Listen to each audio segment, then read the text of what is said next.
Welcome to Living Legacy, with Andrew sharing heartfelt tributes to remarkable individuals whose influence continues to live on. This channel celebrates unforgettable names from film, music, sports, and culture, highlighting the passion, achievements, and inspiration they gave the world.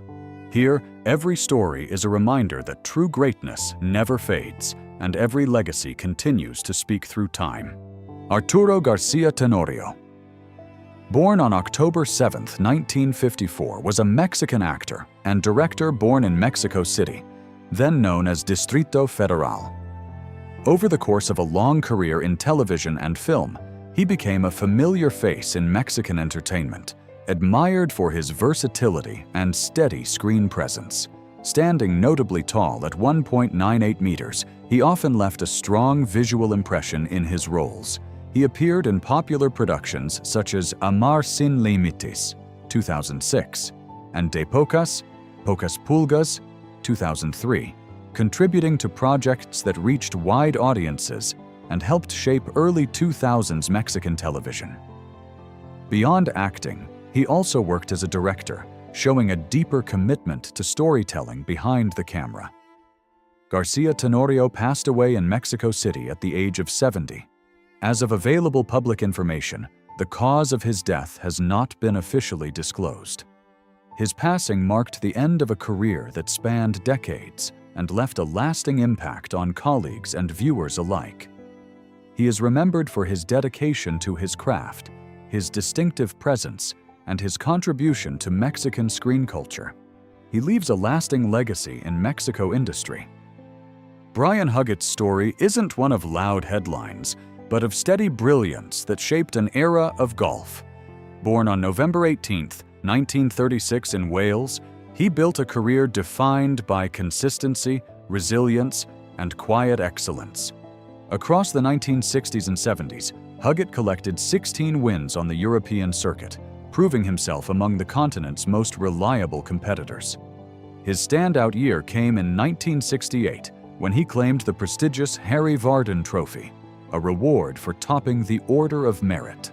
He was also a familiar face at the Ryder Cup, representing Great Britain and Ireland 6 times between 1963 and 1975.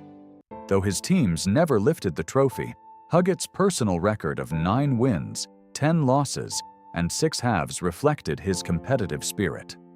Later, he guided the side as a non-playing captain in 1977. Even in his senior years, Huggett's passion didn't fade. He added 10 more titles, including the 1998 Senior British Open. He passed away at the age of 87. His exact cause of death was not publicly disclosed, but his legacy remains clear. A golfer admired not just for victories, but for enduring dedication to the game. Carroll Dawson, May 3, 1938, devoted nearly 3 decades of his life to professional basketball, becoming a steady and respected presence within the Houston Rockets organization.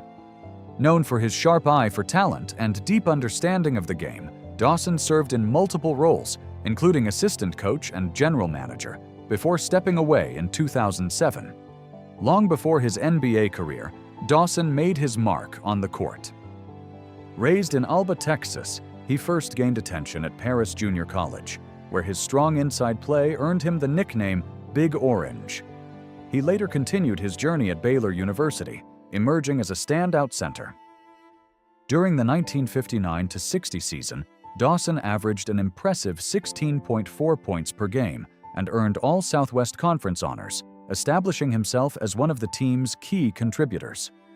Dawson's legacy, however, extended far beyond his playing days. Behind the scenes, he played an important role in shaping competitive Rockets teams, contributing to the franchise's long-term development and success. He passed away at the age of 86. The exact cause of death has not been publicly disclosed, but his impact on basketball, especially in Houston, remains enduring. Cleo Sylvester. Born Cleopatra Mary Palmer on April 19, 1945, carved out a remarkable place in British cultural history through quiet determination and undeniable talent. Growing up in London, she pursued acting at a time when opportunities for Black performers were limited. Yet she steadily broke barriers. She became the first Black woman to take on a leading role at the National Theatre, an achievement that not only marked a personal milestone, but also helped shift the landscape of British theatre. Her career was rich and varied, spanning stage, television, and music. In a surprising twist, she also made history in the music world as the first woman to record with the Rolling Stones, showing her versatility beyond acting. Sylvester brought warmth and authenticity to every role she played, earning respect from peers and audiences alike. She passed away at the age of 79. As of now, the exact cause of her death has not been publicly disclosed. Her legacy lives on through the doors she opened for future generations and the quiet strength she embodied throughout her life.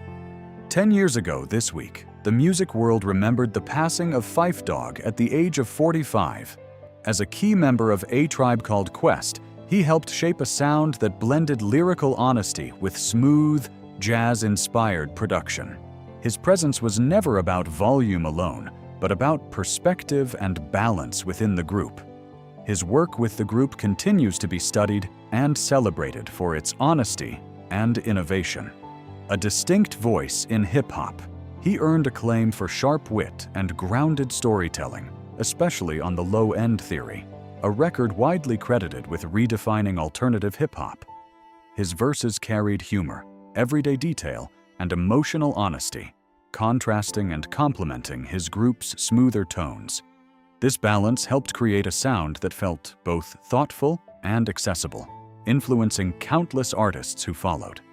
It remains a cornerstone in discussions of hip-hop's evolution and cultural impact. A lasting echo. Even a decade later, his voice continues to echo through music, playlists, and memories of fans who grew with the genre. His influence lives on in artists who value lyricism and authenticity over flash. Phife Dawg's contribution to hip-hop wasn't only historical, it remains emotionally present, reminding listeners that everyday stories can still carry lasting weight. His influence is still heard in modern hip-hop storytelling today. Actor Tom George has passed away in London at the age of 88, closing a long and steady chapter in British screen history. His career may not have always placed him at the center of the spotlight, but his presence was consistently felt across decades of television and film.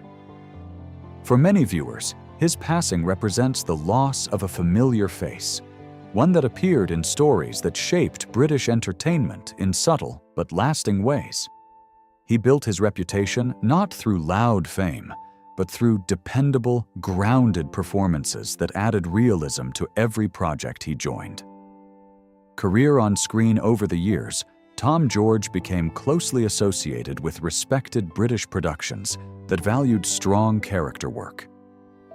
He appeared in the acclaimed series Boys from the Black Stuff, Doctor Who, and Between the Lines, where his supporting roles brought texture and authenticity to the storytelling.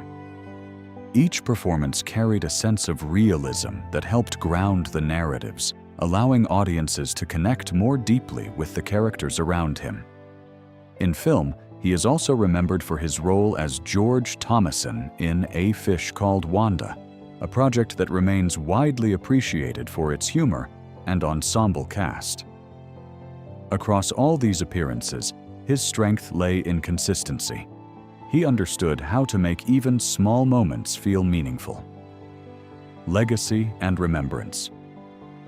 Though Tom George was not always a headline name, his contribution to screen acting is remembered for its quiet reliability and emotional truth. Colleagues and audiences alike valued the steadiness he brought to every role, creating characters that felt lived in rather than performed. His work continues to exist through the shows and films that remain part of British cultural memory, allowing new viewers to discover his performances long after their original release. In reflecting on his career, what stands out most is not volume or spectacle, but a calm dedication to craft. Tom George leaves behind a legacy defined by quiet strength, steady artistry, and a lifelong commitment to storytelling that felt honest and human. Janet Jackson was born into a family where talent was treated less like a gift and more like a job requirement. Growing up in Gary, Indiana, she was the youngest in a household already transformed into a full-time performing unit. Her older brothers were already rehearsing and performing under the strict guidance of their father, Joseph Jackson, a man who believed discipline mattered more than comfort or emotional softness. In that environment, childhood was not something protected. It was something replaced with schedules, rehearsals, and expectations. Janet observed everything from the sidelines, absorbing a world where approval was rare and mistakes carried consequences. Even as a very young child, she learned that silence was safer than expression. The home was structured around performance, where every movement could be evaluated, corrected, or repeated until perfect. That early environment shaped her understanding of love, fear, and achievement in ways that would follow her long into adulthood. Growing up in the spotlight without choice. As the Jackson family rose to global fame, Janet's childhood unfolded in the shadow of constant attention and strict control. By the time she was a young girl, her brothers were international stars, and expectations quietly extended to her as well. She was placed into acting roles and performance environments before she had any real understanding of choice or consent. School life offered little escape, as her identity was already defined by her family name. While audiences saw glamour, Janet experienced routine discipline, rehearsals, and emotional distance. Her father's management style left little room for individuality, focusing instead on perfection and productivity. Even moments that should have been personal, friendships, hobbies, rest, were shaped by scheduling demands. Over time, she internalized the idea that her value came from performance, not from simply being. This foundation created both her early success and the emotional struggles she would later confront in private adulthood. The turning point: finding her own voice. By the mid-1980s, Janet Jackson reached a critical moment where her life could either continue under family control or shift toward independence. After years of performing and acting roles and releasing early music that reflected other people's decisions, she began to question her direction. This internal shift led her to take a bold step, separating professionally from her father's management. It was not an easy break, as it meant challenging the structure that had shaped her entire life. However, it allowed her to begin working with new producers who treated her as an artist rather than a product. In this environment, she started expressing personal ideas about identity, independence, and emotional strength. These early conversations became the foundation for a creative rebirth. For the first time, Janet was not just performing instructions, she was participating in decisions. That shift marked the beginning of her transformation into an independent creative force. Control and the birth of independence. The release of the album Control marked a defining moment in Janet Jackson's career and personal evolution. It reflected her desire to step out of imposed expectations and define her identity on her own terms. Working with new collaborators, she helped shape a sound that blended confidence, rhythm, and assertive storytelling. The album's themes focused on independence, self-worth, and personal boundaries, resonating strongly with audiences who saw her transformation as both artistic and symbolic. Each song carried a sense of personal declaration, signaling a departure from her earlier controlled image. The success of the album surprised the industry, establishing her as a major artist in her own right, rather than an extension of her family legacy. More importantly, it marked a psychological shift. Janet was no longer performing under direction, but creating with intention. This era represented the first time she fully connected her personal freedom with her professional identity. Rhythm Nation and cultural impact. Following the success of Control, Janet Jackson expanded her artistic vision with Rhythm Nation 1814, an ambitious project that addressed social issues alongside personal themes. The album combined strong choreography, precise production, and messages about unity, inequality, and collective responsibility.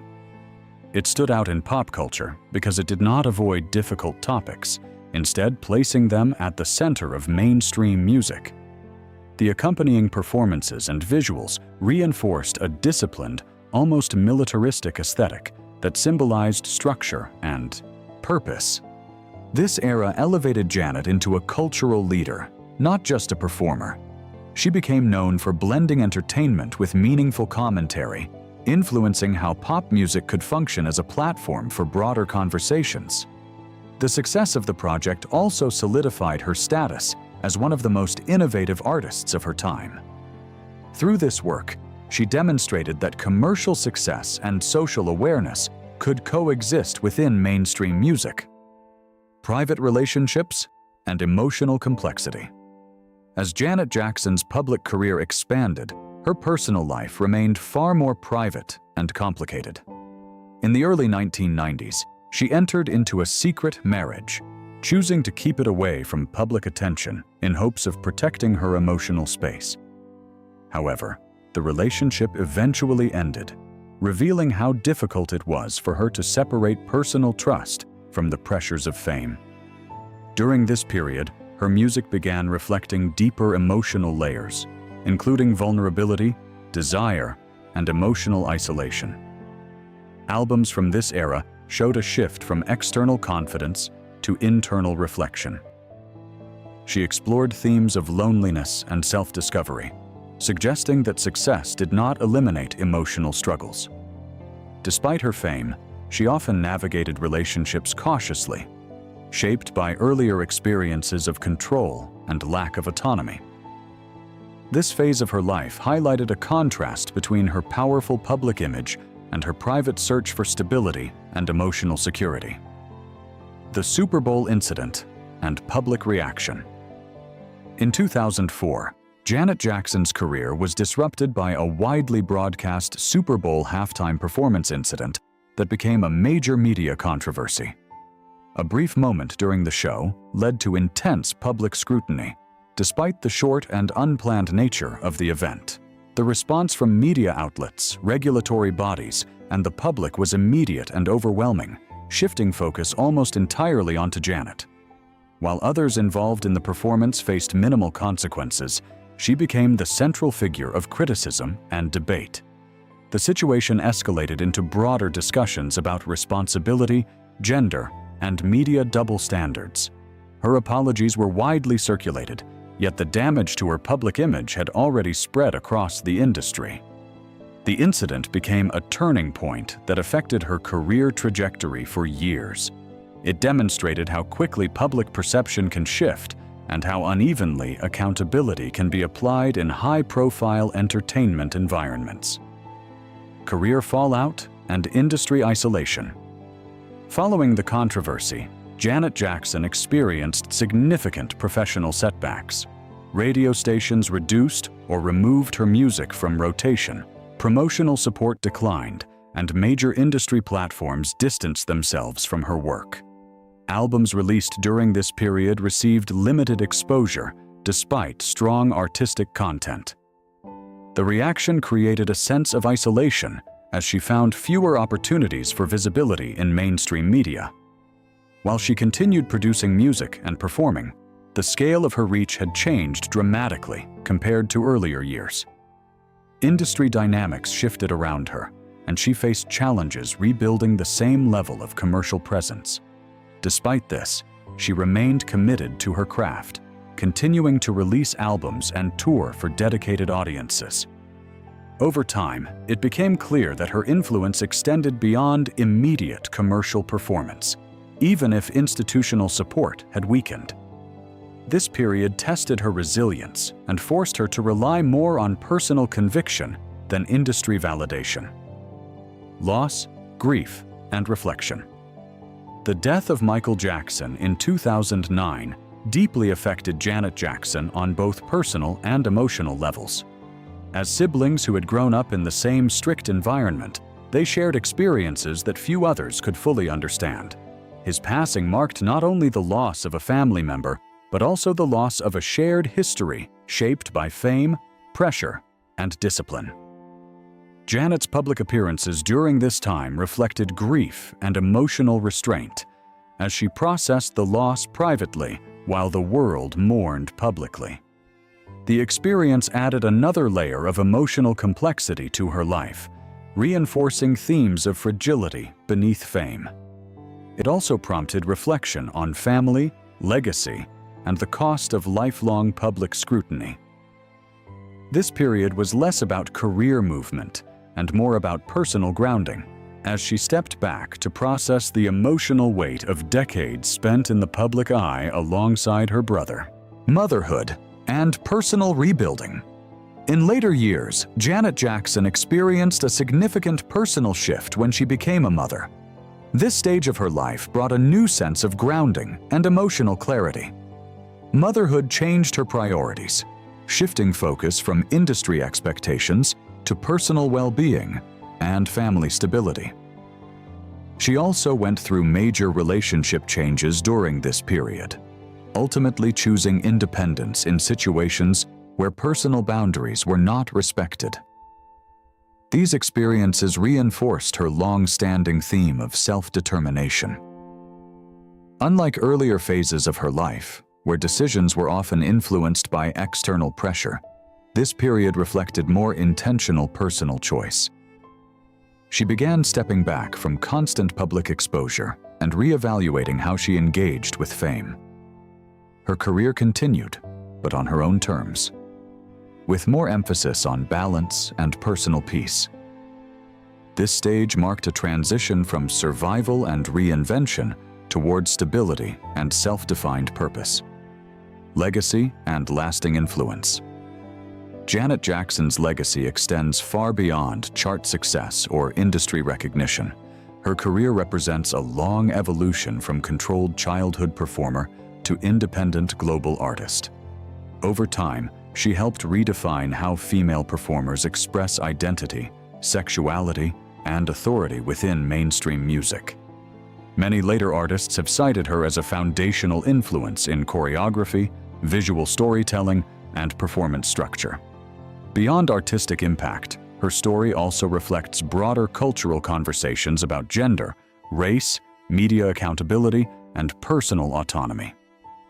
Despite setbacks and public controversies, she maintained a long career marked by reinvention and resilience. In later years, she chose a quieter life, focusing on family and personal peace while still engaging with music selectively. Her journey is often viewed not only as a success story, but also as a study in endurance. Ultimately, her legacy lies in transformation, turning limitation into expression and visibility into lasting cultural influence.